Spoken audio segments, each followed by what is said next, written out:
My Seven Chakras, episode 129. Forget all ideas of good and bad. Forget your ideas of right and wrong. Forget this course and come with empty hands unto your God.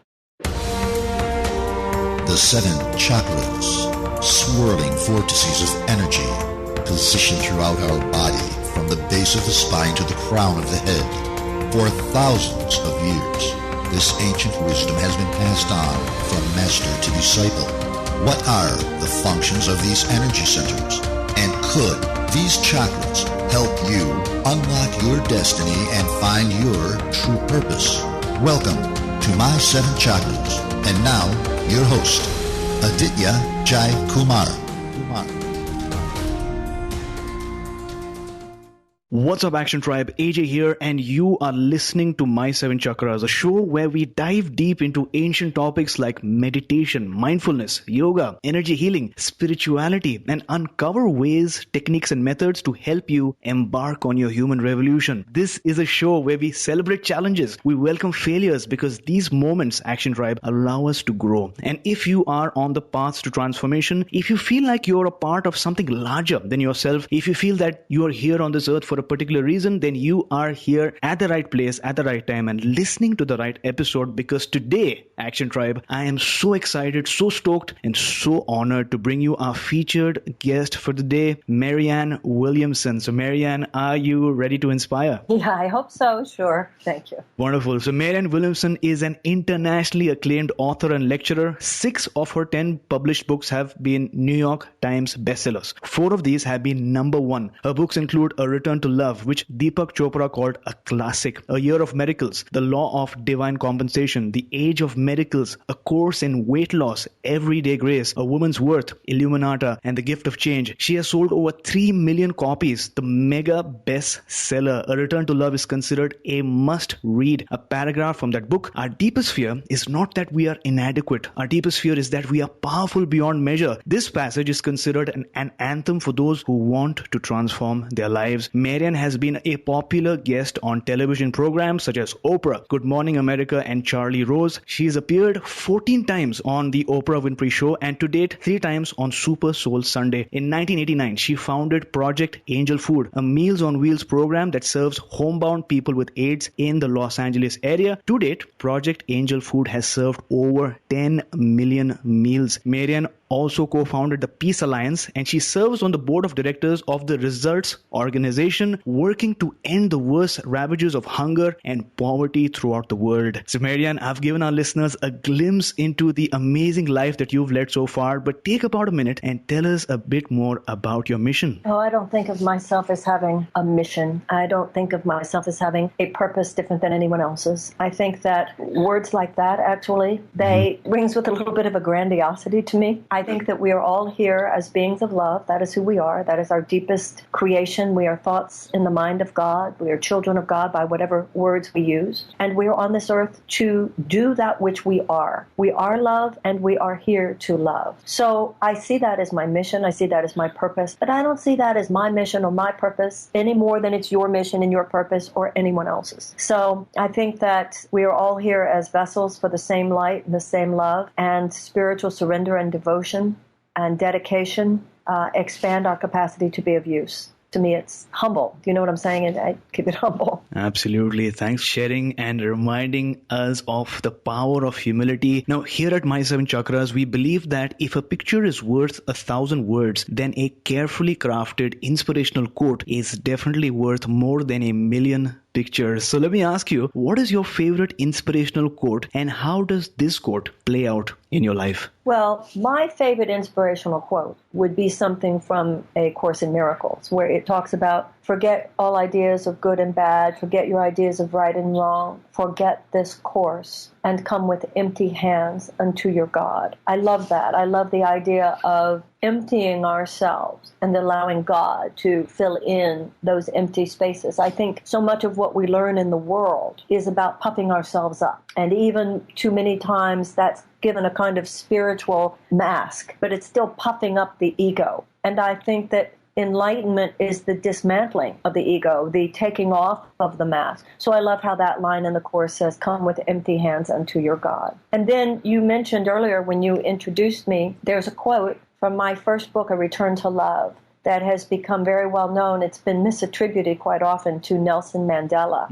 As much as I would be honored if he had used it in his inaugural address or anywhere else, he simply didn't. It's an urban myth, but I'll be glad to read that to you if you'd like. Would really, really love that. That is one of my favorite quotes, and I've been always wanted to ask you about that quote, and we'll definitely go back to it at a later stage. But thanks a lot for sharing this quote. Come with empty hands unto your God. So much of our focus here on earth is about building and puffing up that ego, like you rightly mentioned, but enlightenment is about going back to the basics. That's wonderfully put. And with that, let's dive in. What inspired you to write your book, Tears to Triumph? Tears to Triumph is about navigating the painful moments in life.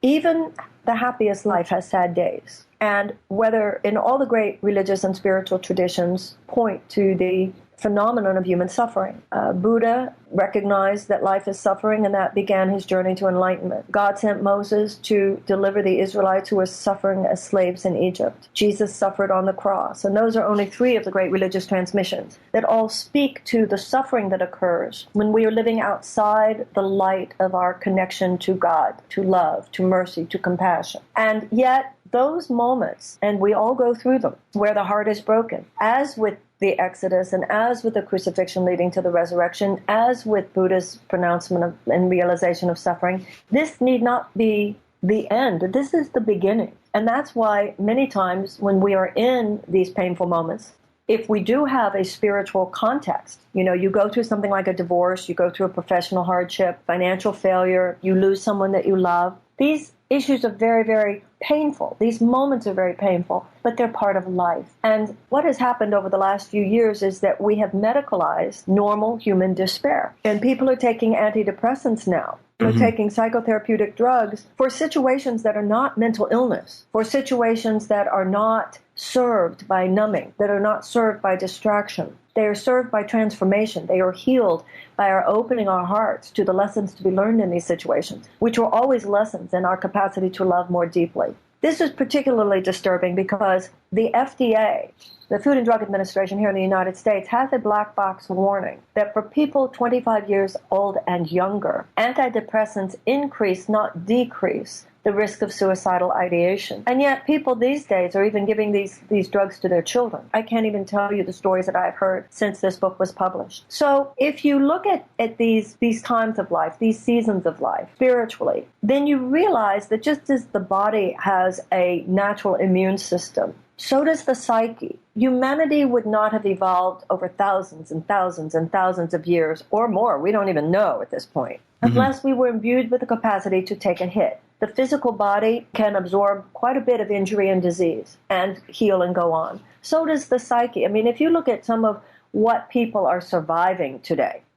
around the world and getting up and going on and keeping move. So many of the things that are very high-class problems in the larger panoply of what human suffering is are things which too many of us in the West are treating in ways that actually infantilize us. And we bought into this propaganda that we're diseased. We have a quote-unquote disorder, and you must treat this disorder. It's an anxiety disorder. It's a depressive disorder, which automatically turns you into a victim, automatically makes you passive in the face of this diagnosis. And this diagnosis, by the way, is a questionnaire. It's not a blood test. So I think this conversation is very important. And what I do with the book is that I talk about how just as we can't just fight sickness, we have to proactively cultivate health. Well, we can't just fight depression. We have to proactively cultivate happiness. But that's not cheap happiness. You just take a cheap yellow smiley face and pour it over everything. Real happiness means doing the inner work necessary. For instance, I can't see myself as a victim in a situation and be happy. I can't blame other people for my problems and be happy. I can't fail to forgive and be happy. I can't withhold forgiveness and be happy. I can't fail to atone for my own mistakes and take responsibility for my own mistakes and be happy. I can't be constantly grasping and struggling for something outside myself in space or time and be happy. And if I do, even if I get those things, because as Buddha said, things of this world bring only temporary happiness, then even if I get them, I cannot be happy in time. So I thought that by really looking into what the Buddha said, looking into the deeper metaphysical meaning of the story of the Exodus, and of course the metaphysics of Jesus, that we receive so much deep spiritual food and principle that is actually medicine for the soul, particularly when we're sad. So there you go, Action Tribe. These moments of suffering, these moments of depression, moments of anxiety need not be the end. In fact, it is actually the beginning. So I love that. Let's talk a bit about the challenge now. According to statistics, 350 million people globally suffer from some form of depression. 16 million adults in the US had at least one major depressive episode. In 2012, the estimated annual cost of depression in the US due to lost productivity and healthcare is $80 billion. In a recent study, 30% of college students recently reported feeling depressed, which really disrupted their ability to function in school. So it's a challenge that affects people of all ages and background. But based on your experience and for the purpose of understanding the challenge better, what is depression and what are some of the symptoms that a person experiences? Well, I reject the picture that you just read to us. That is a picture that serves. That is a story. That is a propagandistic vision that serves the psychotherapeutic pharmacological industrial complex. Being depressed at various times is part of life. There is nobody, if you look at the questionnaire, as I said, depression is not like leukemia. There's no blood test. Depression is not like diabetes. Depression is not like cancer. There's no blood test for this. This is a questionnaire. And even though there are forces that talk about how there's brain chemistry involved, I would point out that very, very, very few people who've been diagnosed as depressed had their brain chemistry checked first. For that matter, when you meditate, you have changes in brain chemistry, neurotransmitters, neurocircuitry, and so forth. When you talk about how depression has hurt the productivity, this is the problem with our society.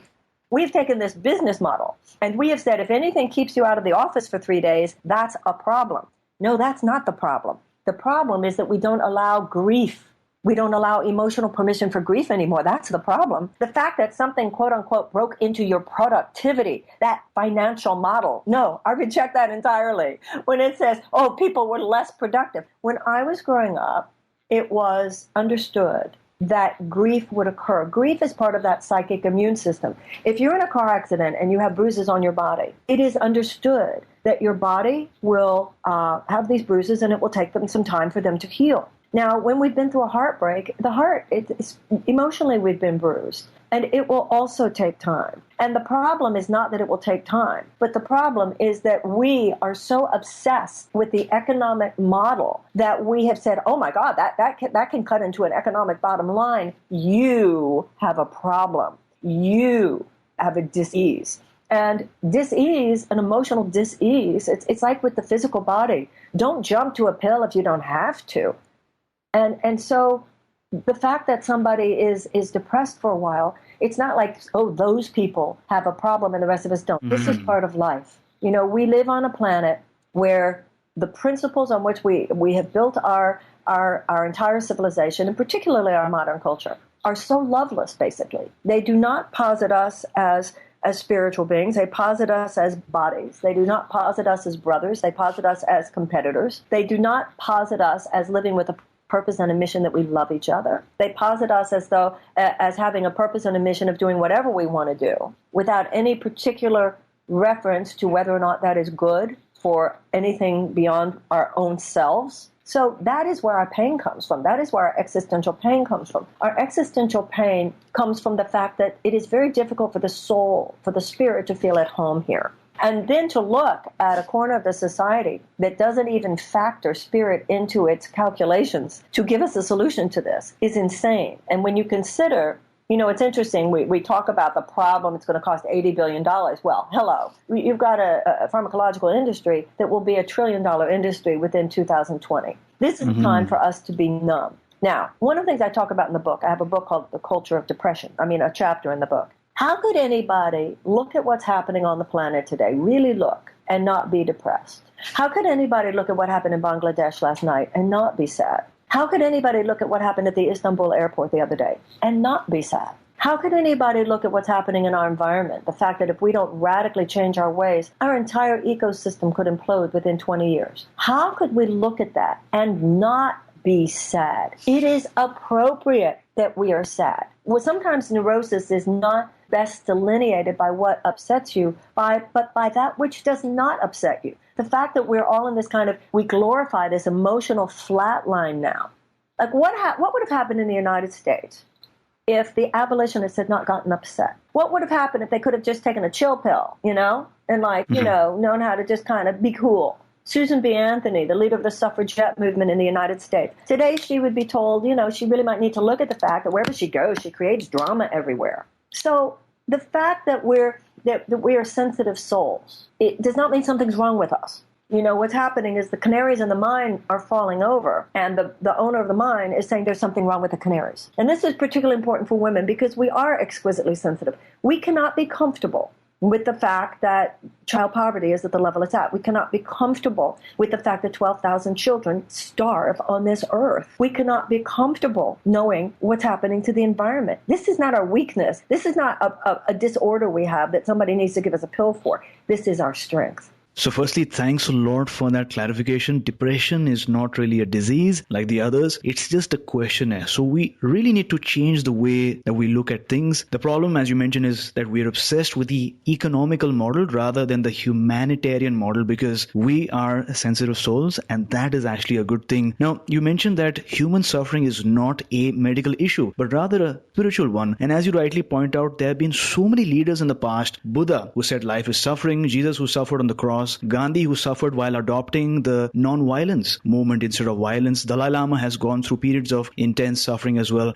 Could you talk to us about the spiritual significance of suffering? Yes. At first, I'd like to go back, if I could, just a little bit. I did not say that depression is not a disease. That is, I'm not going there. I don't need to say more than I'm absolutely sure of. And what I am absolutely sure of is that heartbreak after a divorce is difficult, but it is not a disease. I'm sure that losing your parents or someone that I've lost my parents, I've lost my sister, I've lost my best friend, all of whom died. Those were very difficult times, but they're not a disease. Having your business fail or losing all your money is difficult, but it's not a disease. And these are the kinds of things, what I call within that normal spectrum of human suffering, that far, far, far too often today people are prescribing antidepressants for. And also, I would like to say, just in case anyone is listening to this program right now and rethinking their use of antidepressants, I just want to point out that no one should ever, ever, ever get off them by just throwing them in the trash. If anyone is listening to this and rethinking their own use, please only get off them under strict medical supervision because these are powerful drugs and you can't just get off them cold turkey. Got it. Okay. All right. Now you were asking, I'm sorry, we were going back and you were asking about the spiritual transmissions? Absolutely. If you could talk to us about the spiritual significance of suffering. Okay. So the metaphysical idea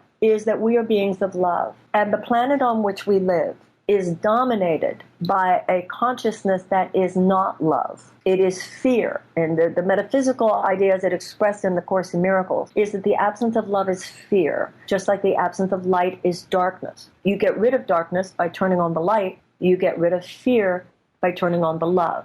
Now, because the planet on which we live is dominated by a consciousness of fear, from the time we're born, even though we are born as purely loving beings, we are taught a mindset that is based on fear. And it frightens us. And it is a fear that just is entrenched in our mindset because of this mental training that we've received. And one word for that mind of fear is ego. Now, enlightenment is the dismantling of the thought system of fear that dominates the planet and the acceptance instead of the thought system of love that is the truth of who we are. So enlightenment is not a learning. Enlightenment is an unlearning. And whether we go through this process in terms of a religious or spiritual door, such as Buddhism or Judaism or Hinduism or Shintoism or Christianity or Islam or any of the great spiritual and religious vortexes. Sometimes people go there in very secular ways. All religious and spiritual principle is a kind of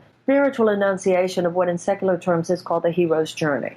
It's the inner journey to the truth of who we really are while living in a world that basically repudiates who we really are all the time. And the fact that so many people are upset living here is for that reason. We have developed a mindset that has so cut us off from a memory and a connectedness to who we are. And if I don't remember who I really am, then I don't remember who you really are. And so we can't find each other. I lose a conscious connection to my source, and thus I lose a conscious sense of why I'm even on the earth. I think of myself as just this random piece floating in the chaos of a chaotic universe, and I'm scared of you more than open to love you and receive your love. So of course we're upset by this, but it's the mindset that needs to be changed, and that's what the journey of enlightenment is. Mm-hmm. Now, it seems like there is a normal level of suffering that a person goes through, which is essential to the evolution of spirit. But the challenge occurs when the level of suffering goes beyond control. Is that correct? Well, certainly there are certain forces that would tell you that. There are people who work for certain in certain institutional environments and they do mental health work, for instance, and they're told if a person's mother died and they grieve for this long, it's considered normal. If they go over that period for that long, then it's considered abnormal and they should quote-unquote seek treatment, which in too many cases means pharmaceuticals. But let's look at that if we may. Who is to say how long you cry over something? If you have 45 tears to cry, crying 15 of them is not enough. And everybody these days talks about the wisdom of the body. Well, if the body is such a genius, why don't we consider our tears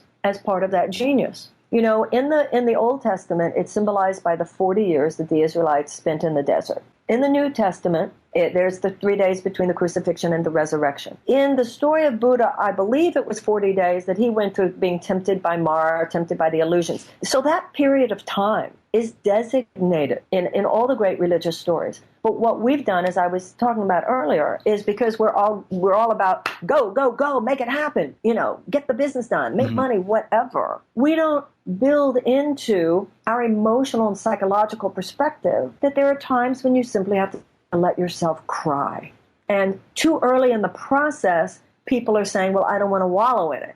And yeah, you don't want to wallow in it. There is a point where processing becomes self-indulgence. There is a point where going through it and talking about it becomes spewing. But it's not as soon as we might think. One of the things that's particularly disturbing about all this is how the pharmaceutical and this complex has propagandized this issue in such a way as to convince people that the antidepressants are very important so that people do not commit suicide. But the truth of the matter is our suicide rates have gone up, as has our antidepressant use. So there not only is no evidence that antidepressant use is capping or diminishing the rate of suicide. As I said before, the FDA warns that in people 25 and younger, it actually increases rather than decreases the risk of suicide.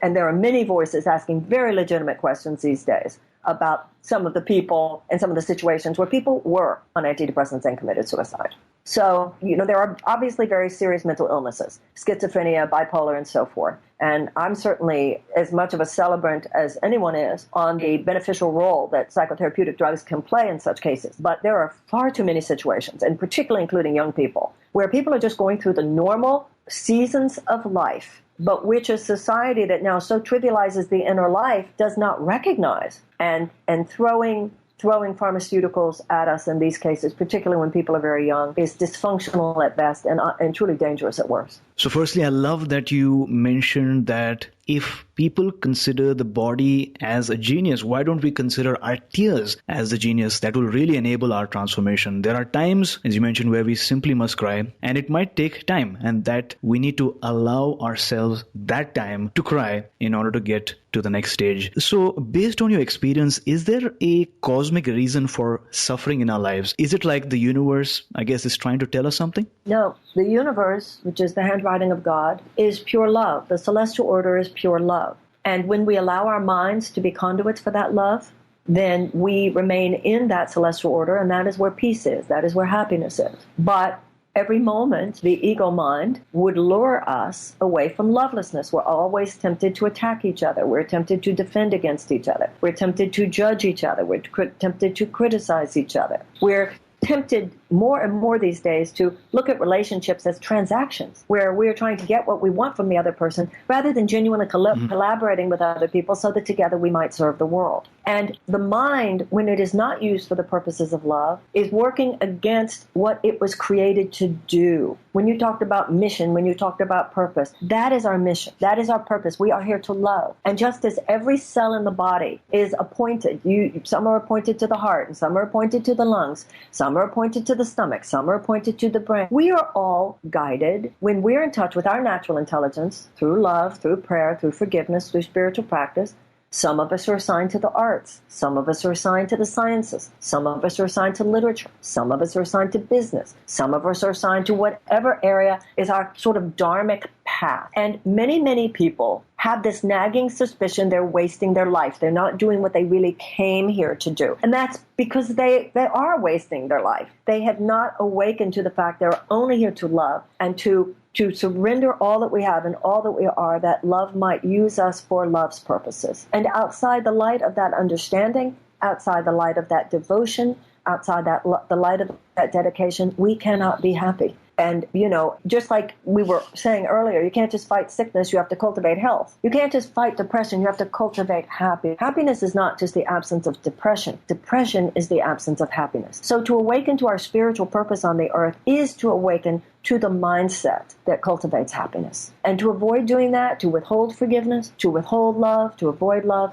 is to cultivate despair. So thanks a lot for sharing. Now, let's talk about the over-medication of America. And you've alluded to this a while back. People go through stress or depression, are given antidepressant pills that sort of are there to cure those symptoms. And the symptoms seem to go away for a while, but they come back even stronger with so many side effects. So based on your experience, it seems like our suffering has become a profit center for the pharmaceutical industry. And what's the solution to this? When people wake up, first of all, a couple things are involved here. Part of what we have in the United States that's problematical, that I know you're in Canada, for instance. You have a government-run healthcare system. We have a market-based system. Yeah. The problem with a market-based system, as opposed to a government-sponsored system, is that when it's a government-sponsored healthcare system, the investment of the system is for you to only remain on medicine as long as you absolutely need it. In a market-based system, the system is invested in your staying on these drugs as long as possible. So where somebody might take an antidepressant, let's say in Europe, and are told only use these, to the extent to which you absolutely need them. In the United States, people would be more often told, expect to stay on these for the rest of your life. And it's just like with I think we have to be very aware. During the 1980s, and I don't know how it is in Canada, but in the United States now, medicine can be advertised and is advertised ad nauseum on television. When I was growing up, this was against the law. And during President Reagan's administration, all that was changed with this orgy of deregulation. So, part of when you say what is the solution, I think a universal healthcare system would certainly help, because there wouldn't be so much money to be made on people being drugged, right? On these pharmaceuticals. That's number one. Number two is just a lot of awareness. I didn't know until I started reading up on this that the FDA has a black box of warning about suicidal ideation in people 25 years old and younger. And I think that, it's been interesting for me as I've published this book and as I've been doing media interviews. This is a topic that everybody has a story. The other day, somebody told me that her sister-in-law has all four of her teenage children on antidepressants. I was told the other day about a 13-year-old who's been given Wellbutrin. I was told about a 16-year-old being given Abilify. Abilify is an antipsychotic drug.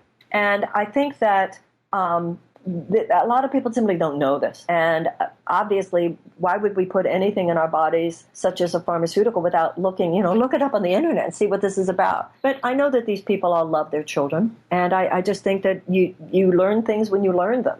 And I just think that there has been a real lack of awareness about how serious these drugs are and the price that we're paying. And you do pay a price, because if you don't know how to navigate the turbulent waters of life, you don't know how to navigate life. Knowing how to face the tough times and to learn from the tough times, sometimes the pain is how we learn. For instance, let's say I had a breakup once, right? And it was very, very painful for me. And for the first 3 or 4 months, all I could talk about or think about when the subject came up was what this man had done wrong, right? And I had enough friends to join with me in that jargon and in that conversation. But after about 3 or 4 months, I was finally willing and open to see all the ways that I had contributed. Hello, this was not black and white. Relationships rarely are. And that was very important. And it was a whole other layer of pain, too. But I had to see what my behavior had been. And I had to work through all that. I had to atone for my own mistakes and give him and forgive him for his. Otherwise, I could not go on. Now, these times like that, we all know that we have all been there. I cried tears over realizing the mistakes. I cried tears over the breach between the potential for love that was there, the reality of love that was there, and the fact that both of our personalities blocked the experience. But in those tears, I learned things. And I learned in such a way that after that relationship, I would never take love for granted the way I had. I would never treat it like a toy the way I had. I would be more responsible. I would be more humble. I would be more grateful. I would be more forgiving. I would be more aware of what love feels like to a man if I had not gone through those things. And this has been true for me also in terms of professional setbacks and failures that I've had. And also one of the stories I tell in the book is how when I was a young woman in my late 20s, I had a personal tragedy in my life. And mine was a year. I mean, I was a year in tears, basically. I mean, this was what by any interpretation would be called a clinical nervous breakdown. And I worked with a brilliant psychiatrist and definitely very, very deep into the Course in Miracles, which was a beautiful combination, I must say. I certainly eschewed drugs. I did not want drugs. I remember telling him if I want to do drugs, I can get much better ones than these by myself. And after that year, it felt to me like my skull had been like a Greek vase that had exploded into thousands of pieces. And slowly but surely it had come back together. And something was in my head at the end of that year that had not been there before.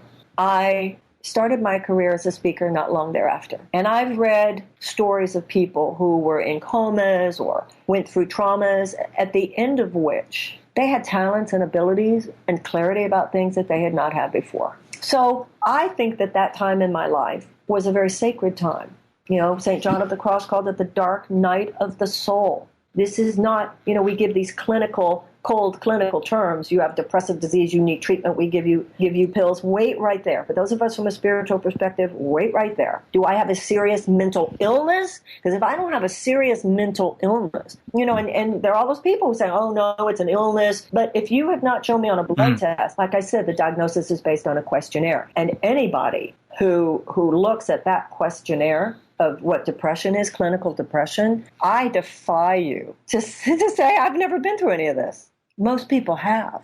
So firstly, the fact that you mentioned that in those tears, you learned so much. I think that's really powerful. Thanks a lot for sharing those stories. Now, let's talk about the transcendence now. Is there a spiritual solution to the experience of suffering and depression? Are there any spiritual principles that we could use to help us transform? Absolutely. So let's say you are depressed and you go to see your therapist. From a spiritual perspective, the first question a spiritually minded therapist would say is, who are you not forgiving? Because if you come in to a regular therapist and you say, this horrible thing happened, that horrible thing happened, I went through a bitter divorce, my husband left me after 25 years. Okay, this is very painful, but once again, it's not a mental illness. A spiritual perspective would say two main things. Number one, you need to allow for the pain. You need to allow for the tears. You need to respect the process of your healing. And number two, you will never get past this if you do not seek to forgive. And part of forgiveness will be taking a very deep look at your part, all the things that are yours. It will be painful for you to do the work that's going to be necessary to atone for your own mistakes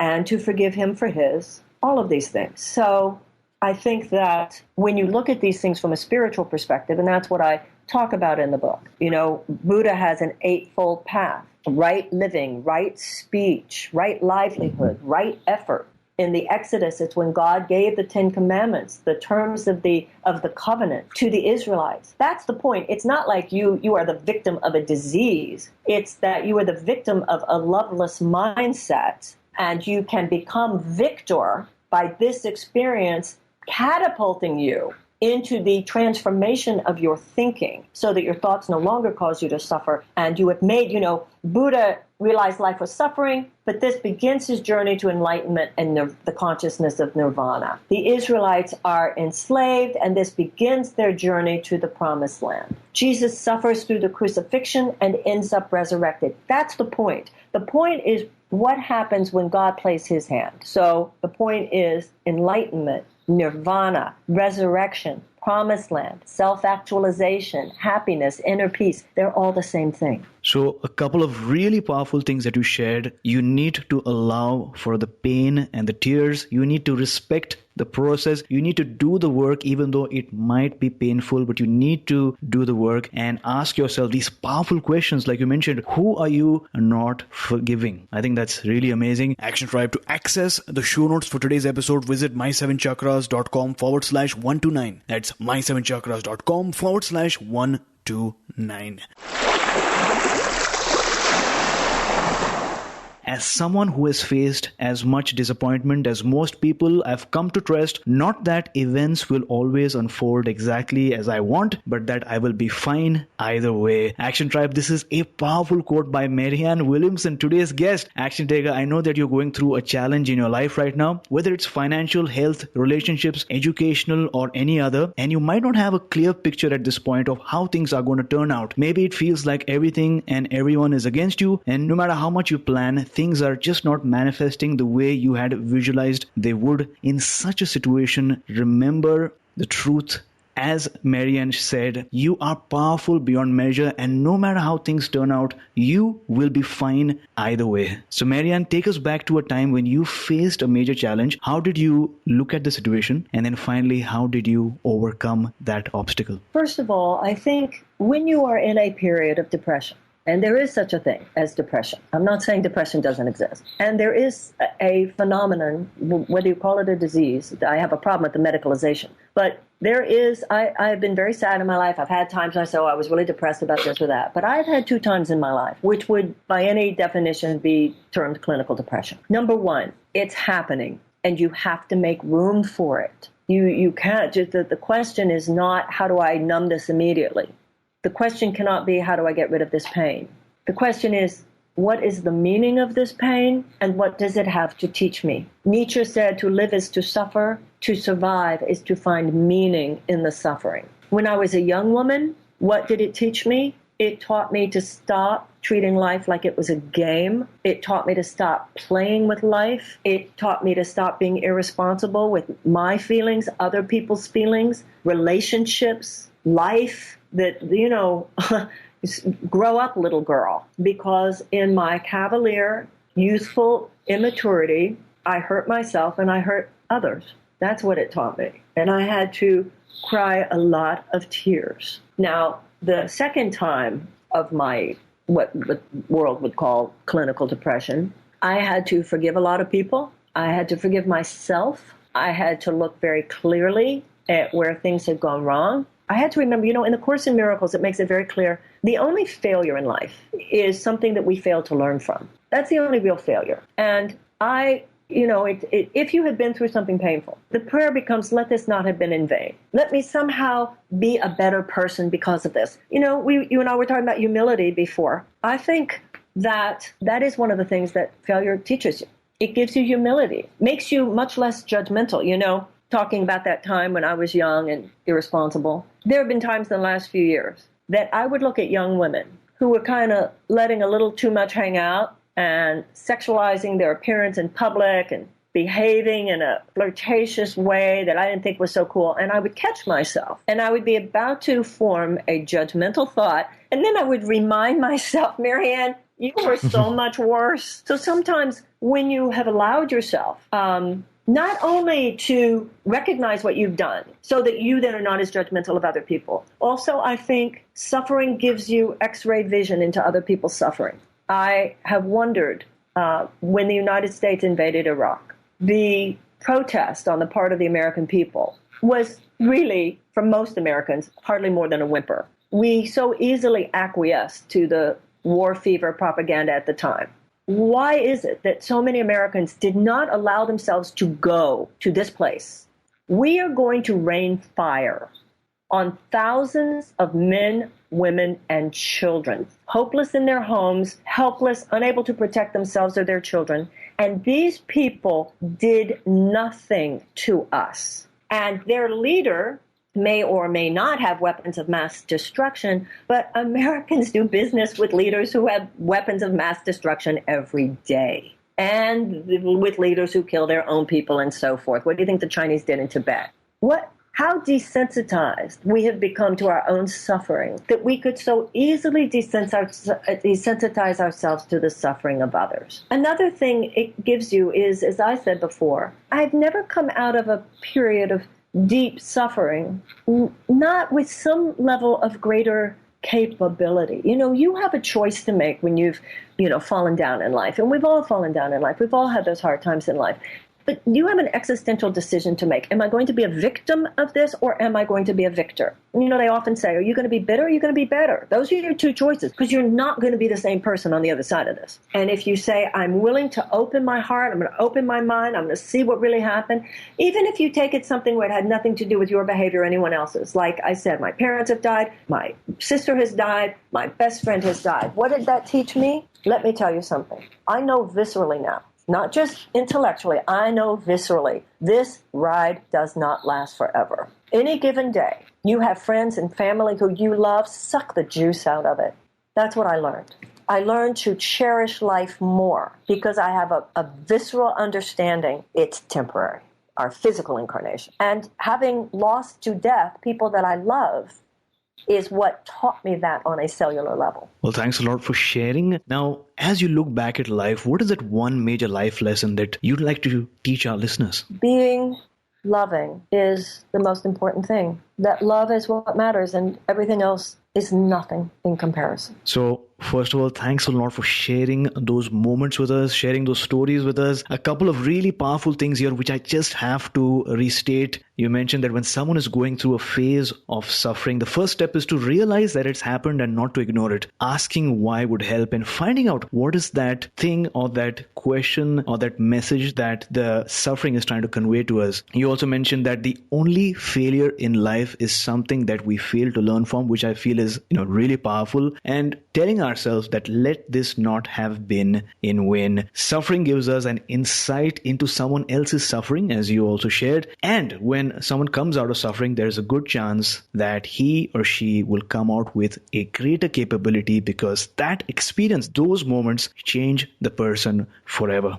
Is that right? Yes, very much. I thank you for the honor you show me by so clearly understanding and reflecting back to me. Absolutely. Thanks a lot. Action Tribe, as you head towards achieving your goals, because of how large your goals might be, or your vision might be, because of how detailed your plan might be, because of the massive change that you want to see in the world, the love that you want to infuse your communities, the people around you with, sometimes you might feel a bit demoralized and a bit down, thinking of where you are versus where you want to be. You might ask yourself, how in the world will I ever get there? Remember that there is power in one. Take the first step. Think about what's the next best expression of your vision. Ask yourself, what is that one question you can ask to move to the next level? And in such a situation, remember the words of Marianne, who once so eloquently said, the law of divine compensation posits that this is a self-organizing and self-correcting universe. The embryo becomes a baby. The bud becomes a blossom. The acorn becomes an oak tree. Clearly, there is some invisible force that is moving every aspect of reality to its next best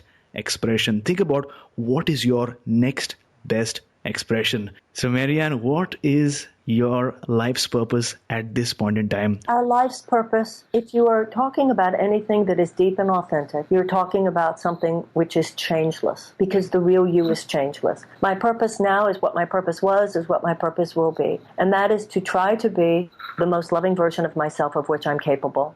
To rise to the occasion, as not just some of the time, but all of the time. To take responsibility for my behavior, not just some of the time, but all of the time. To try to be loving, forgiving, and compassionate, not just some of the time, but all of the time. To more and more embody the loving self that dwells within me, and to heal of the wounds that would keep me from doing so. That is really amazing. Thanks a lot for sharing your purpose with us. Marianne, do you mind if I read a passage from your amazing book, A Return to Love? Thank you. I would be honored. Wonderful. Our deepest fear is not that we are inadequate. Our deepest fear is that we are powerful beyond measure. It is our light, not our darkness, that most frightens us. We ask ourselves, who am I to be brilliant, gorgeous, talented, fabulous? Actually, who are you not to be? You are a child of God. You're playing small heart does not serve the world. There is nothing enlightened about shrinking so that other people won't feel insecure around you. We are all meant to shine as children do. We were born to make manifest the glory of God that is within us. It is not just in some of us, it is in everyone. And as we let our own light shine, we unconsciously give other people permission to do the same. As we are liberated from our own fear, our presence automatically liberates others. So Marianne, I've been wanting to ask you this question for such a long time, but under what circumstance did you come up with this beautiful and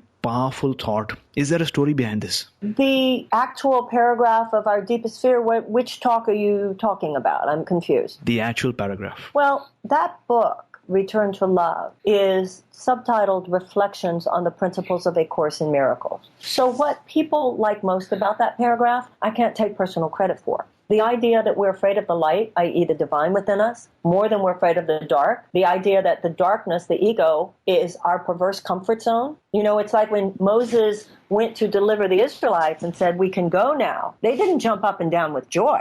They were like, oh, whoa, whoa, whoa, because at least we know we'll survive here. You want us to make a run for freedom, but we're going to be in the desert. We don't know where we're going. We don't know if we'll be fed. That's a very important point. So the ego mind, which knows it will be dissolved if you accept the truth of who you are, would actually have us believe that making a run for greatness is what is to be feared. And so we always have a choice between that sharp pain of self-discovery or this dull ache that would last forever. So I was writing about those principles and thinking about those principles. And I always say about that book, if you like that paragraph, you should read the whole book because there's so many paragraphs.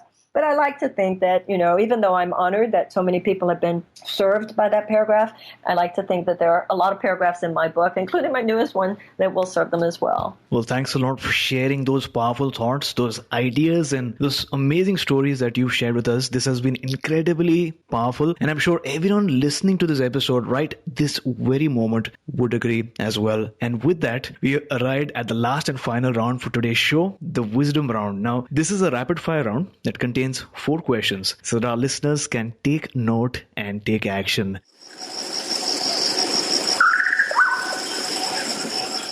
Are you ready? Yes, of course. What is the best advice that you have ever received? I don't know if it was about advice, but my parents really demonstrated generosity. So they never said, be generous, but they demonstrated something that my mother did. You know how when you give clothes to Salvation Army or someplace, she would make us, if we had a bag of clothes that we were going to give away, she would make us go through, and if something needed to be hemmed, we would hem it. If something needed a button, we would find a button and sew the button back on. And I remember my mother saying, the people who are shopping for these clothes are already having to buy secondhand clothes, at least make them very, very nice. I never forgot that. And if in those days, when I was a kid, people would come to the door getting money for UNICEF or whatever, right? And I never heard my mother say my husband gave at the office and slam the door. She would say, my husband gave at the office, but hold on just a moment, I'll give you something as well. And I always saw my father. I never saw my father pass a beggar and not give them something. So it wasn't overt advice, but it was a demonstration that showed me an aspect of conscious living. So name a personal habit that you'd like to encourage our listeners to adopt. Meditation. Wonderful. I'll have that in. Marianne, what does your morning ritual look like? I wake up in the morning. I am a coffee person. I make sure to do meditation, to do the Course in Miracles, transcendental meditation, whatever my work is that morning, inspirational reading before I read the newspaper or turn on television or anything like that. I seek to prepare myself inwardly to take time with God. If you wake up in the morning and you take a bath, you take a shower, you get the dirt off your body before you go out into the day. But if you don't meditate, if you don't pray, if you don't center yourself spiritually, then even though you might have purified your body, you're still taking all the stress. Not only your stress, but everybody's stress. Today we're taking the stress of everybody in Bangladesh. Day before we were taking the stress of everybody in Istanbul. It's very difficult to ground yourself in the craziness of the world and seek peace. You have to take some time every day in which you disengage from the craziness of the world. That's what meditation time is. Then you go back out there. We're not here to ignore the darkness. We're here to transform the darkness. So you find your peace, then you go back into the world where you are assigned, how you are assigned. There's a prayer in the Course in Miracles. Every morning you are to say, where would you have me go? What would you have me do? What would you have me say? And to whom? And then you go out into the world to be someone who hopefully is able to contribute to the peace and to the love that will heal the human race and all living things. Wow. Name a book that you'd like to recommend for our listeners. Other than Tears to Triumph, Spiritual Journey from Suffering to Enlightenment, A Course in Miracles, surely. There was a wonderful novel last year that I read called The Book of Strange New Things by Michelle Faber, Letters to a Young Poet by Rilke, which most people have read. Those are what come to mind right now. Well, thanks a lot for sharing. And once again, Action Tribe, to access today's show notes, visit my7chakras.com/129. That's my7chakras.com/129. So, Marianne, thank you so much for joining us today. This has been awesome. Before you go, tell us one thing that you're really grateful for today, and tell us the best way we can find you. What I'm grateful for today is what I'm grateful for every day, and that is my magnificent daughter. And where you can find me is at Marianne.com, Marianne.com. I live stream every Wednesday night. The link is available for free for 72 hours. And if people join my email list on Marianne.com, they'll know if I'm traveling to their area and so forth. So there you go, Action Tribe. The name of the book is Tears to Triumph, the spiritual journey from suffering to enlightenment. And as we've learned today, suffering, pain, depression as a phenomena is not new to the human experience. All major religions, Buddhism, Christianity, Judaism, every religion in the world has prophets, leaders, visionaries who have gone through suffering. But the solution to suffering is not hiding it. It's not taking these depressants, is not taking these tablets or these pills, but looking at suffering from a spiritual perspective and then using these spiritual principles to really transcend the suffering and transform your life. So in case you want to learn more, pick up the book, which is available on Amazon and all major book retailers. To learn more about Marianne, go to Marianne.com. We'll have the link up in the show notes. But Action Tribe,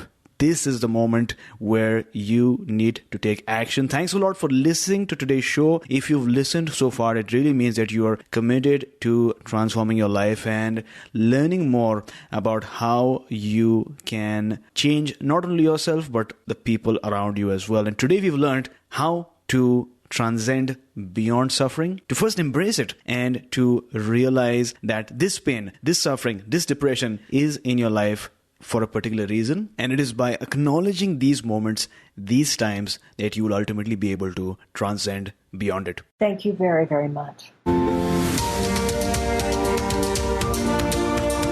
were listening to My Seven Chakras. Go to mysevenchakras.com.